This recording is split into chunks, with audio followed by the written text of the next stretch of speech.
इंदौर से खबर है, मुहर्रम के मेले की अनुमति देने पर विवाद, नगर निगम की जमीन पर अनुमति देने पर विवाद, हिंदू संगठनों ने जताई आपत्ति। और इसी बीच मुख्यमंत्री डॉक्टर मोहन यादव कुछ कह रहे हैं, वो सुनवाते हैं आपको। उत्तर प्रदेश सरकार और हमारे संगठन के प्रभारी भी इस अवसर पर माननीय हमारे महामंत्री और विधायक भगवान दास सरनानी जी, रणधीर रावत जी महामंत्री द्वय इस अवसर पर आशीष दी। और आप सब, मैं अब ज़्यादा तो नहीं बोलूँगा, आपने 2 दिन तक 3 दिन तक खूब छापा और खूब बता भी दिया है। जिस प्रकार से छोड़ा नहीं है आपने, जो एंगल लगाने थे आपने सब लगा लिए, लेकिन एंगल कोई भी लगाओ दंगल नहीं मिला तुमको, ये पक्का।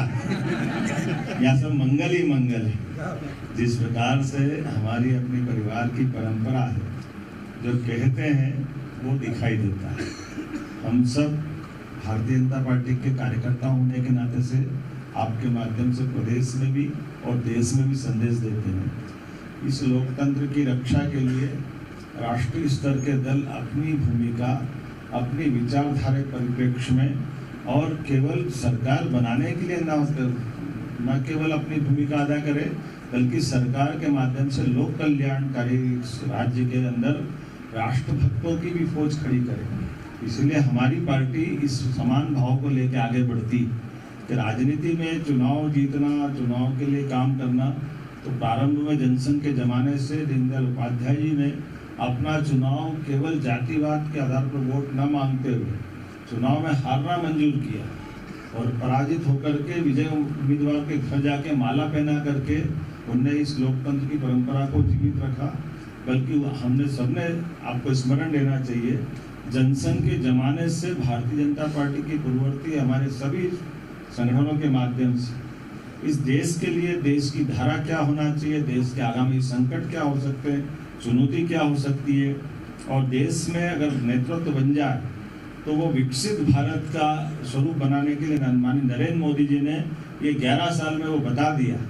ये उसी प्रकार से 2 प्रधानमंत्री हमारे दल से निकले, एक स्वर्गीय भारत रत्न अटल बिहारी वाजपेयी जी और दूसरे नरेंद्र मोदी जी। उनके अपने कार्य पद्धति से हमने सबने देखा है, उसी परंपरा में हमारे प्रदेश की और बड़ी गंभीर भूमिका है।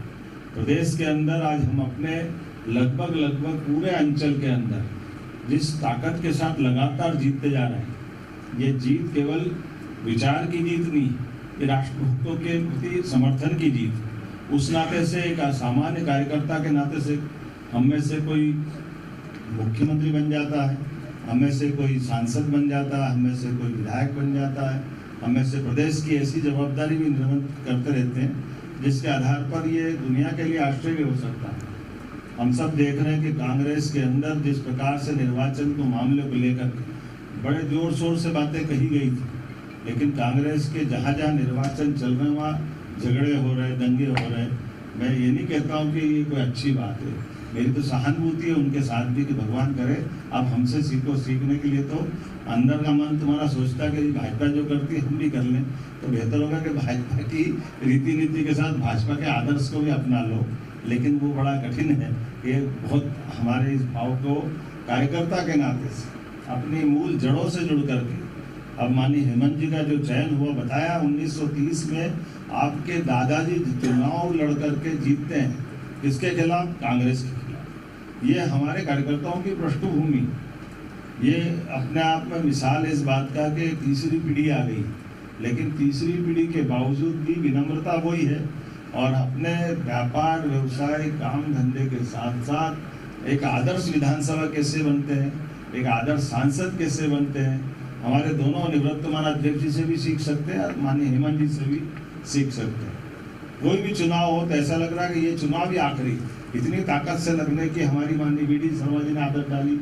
ऐसी आदत माननीय हेमंत जी की है कि हम चुनाव तो जीत जाएंगे, लेकिन चुनाव केवल कांग्रेस को हराने के लिए नहीं जीत रहे।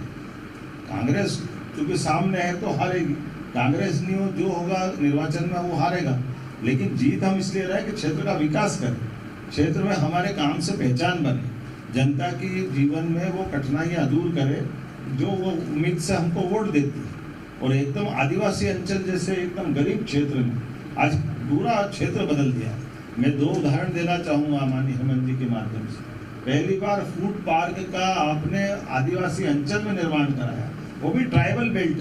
भारत सरकार ने वो उसको एप्रिशिएट किया और पूरे देश में लागू किया कि हमारे पास फूड पार्क केवल शहरी क्षेत्र में नहीं लगना चाहिए, आदिवासी अंचल के आदिवासी भी नव उद्यमी तैयार होना चाहिए, उनकी गरीबी भी दूर होना चाहिए, गौशाला का संचालन कैसे होना चाहिए, प्राकृतिक खेती कैसे होना चाहिए, फूड पार्क के अंदर बाकी व्यवस्थाओं के आधार फूड प्रोसेसिंग इकाइयाँ खड़ी होना चाहिए ताकि फसल का ठीक दाम मिले। बोलने के लिए तो बहुत कुछ है, लेकिन आज तो निर्वाचन के अवसर पर एक बार फिर आपको हमने अपनी सारी प्रक्रिया की पूरे परिवार के साथ इकट्ठा होकर के हमारे पूर्व मुख्यमंत्री श्रीमान शिवराज सिंह जी चौहान हमारे बीच सारे हमारे पूर्व 1998 में ये देखो, ये लोकतंत्र में कभी कभी मजाक करते हैं तो मैं बताना चाहूँगा कि लोग कहते हैं कि हाँ ये लोकतंत्र भाजपा का कैसा होना चाहिए, इसका उदाहरण है कि 1998 में माननीय शिवराज सिंह जी चौहान और विक्रम वर्मा जी के बीच प्रदेश के अध्यक्ष का भी चुनाव हुआ और इनने शिवराज सिंह जी ने भी वहाँ कोर्ट किया इस बात और देखा कि ये संगठन का चुनाव होता है। शिवराज सिंह जी भी अपनी जगह बैठे थे और हमारे उसमें के विक्रम वर्मा जी भी नहीं विराजमान। तो चुनाव के अंदर में भी, चुनाव होने के बाद भी परिवार का भाव कैसा बना रहता है, ये केवल भाजपा में ही होता है। और सर्वानुमति से चुनाव कैसे होता है ये भी आपने देखा। कल धर्मेंद्र जी एक बार नहीं, दो बार नहीं, हमको डर लगा था बीडी जी सामने का, ऐसा नहीं कोई खड़ा हो जाए, भगवान जाने अब कार्यकर्ता है क्या मालूम क्या है ठिकाना, लेकिन उनका कॉन्फिडेंस और हमारे कार्यकर्ताओं को ट्रेनिंग इतनी बार बोलने के बाद भी आप लोगों ने भी चलाया बहुत था, किसी किसी को हवा भरने का प्रयास किया लेकिन कोई खड़ा नहीं हुआ, जिनको खड़ा होना था वही हुआ। तो ये हमारी पार्टी की विशेषता है। और मैं आज के अवसर पर एक चुनाव ये नहीं, इसके बाद साथ में जो राष्ट्रीय परिषद का चुनाव हुआ वो भी वैसे ही हुआ, एक एक फार्म, एक एक निर्वाचन में मतलब निर्विरोध निर्वाचन। आप बताओ उसमें जिसको बोला या जिसको ध्यान में आया वो ही जा रहा है, अपने आप से कोई उठाता ही नहीं। अब मैं ये समझ नहीं पा रहा था कि कॉलेज स्कूल का चुनाव है कि भारतीय जनता पार्टी की प्रदेश स्तर की पार्टी का चुनाव, क्योंकि ये इतनी अच्छी ट्रेनिंग कार्यकर्ताओं, इतनी खुलेआम सबको मौका देने के बाद सांसद बैठे, विधायक बैठे, मंत्री बैठे, भारत सरकार के मंत्री बैठे। लेकिन मैं महेंद्र सिंह जी भाई साहब को बधाई दूंगा, आपका ये विश्वास और आप लोगों के मार्गदर्शन में माननीय शिव प्रकाश जी, माननीय हितानंद जी, माननीय जामवाल जी और सारे वरिष्ठों ने मिलकर के जो निर्वाचन का काम संपन्न किया है। अब ये निर्वाचन की गति हमारी यहाँ करके विराम होती है और राष्ट्रीय स्तर का चुनाव होगा। लेकिन अब हम सब संकल्प कर रहे हैं आने वाले समय में स्थानीय निर्वाचन के सभी प्रकार के चुनाव में हमारी पार्टी के नेतृत्व में हम आगे बढ़ेंगे। सभी स्थानीय निर्वाचन पंचायत के हो या नगरीय निकाय के, सारी वो अच्छी योजना है, जैसे कल ही हमने एक अच्छी योजना घोषित की है, आपके माध्यम से बताना चाहूँगा माननीय अध्यक्ष जी। कल हमने वैसे तो 3 योजनाएं अलग अलग डिक्लेयर की है। एक गंगोत्री, जिसमें सभी गंगा नदियाँ के समान हमारी जितनी नदियाँ हैं उनके उद्गम पे हम पौधारोपण करेंगे। एक पेड़ माँ के नाम पे तो 6 करोड़ से ज़्यादा पौधे लगाए जाएंगे, उसका नाम गंगोत्री योजना दी।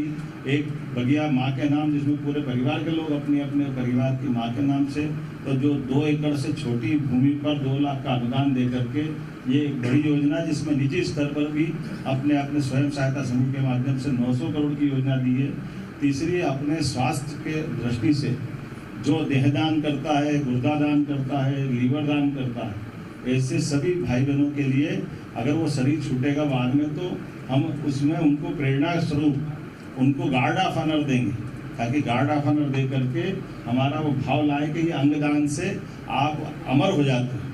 वास्तव में कोई किसी को अंग दे के आँख देता है, कोई अंग देता है, तो वो अमरता की पहचान है। शरीर तो नश्वर है, सबका जलेगा, लेकिन आने वाले जिस किसी को आवश्यकता है ऐसे अंगों का दान देते हुए तो हमने ऐसी कई सारी जन कल्याणकारी योजनाएं बनाई है। और माननीय हेमंत जी के नेतृत्व में भाजपा के साथ बैठ करके और इसी प्रकार से नई नई प्रकार जोड़ते हुए लोक कल्याणकारी योजनाओं को लेकर आगे बढ़ेंगे। 4 तारीख के दिन पूरे प्रदेश में एक साथ लैपटॉप बंट रहे हैं। इस बार तो बहुत सारी सौगातें मिल रही है। आने वाली गुरु पूर्णिमा बहुत अच्छी मनने वाली है, जिस अवसर पर बच्चों को साइकिल से लेकर के हमारे द्वारा स्कूटी देने तक का भी निर्णय किया गया है। सभी प्रकार के शांतिपूर्ण विद्यालय का लोकार्पण भी होगा। लेकिन आज तो आनंद हेमंत जी का, मुझे मालूम है वर्षा ऋतु चल रही है, लेकिन आज हेमंत ऋतु का समय आया, वर्षा ऋतु पे भारी हेमंत ऋतु पड़ी है। मेरी अपनी ओर से बधाई, बहुत बहुत धन्यवाद।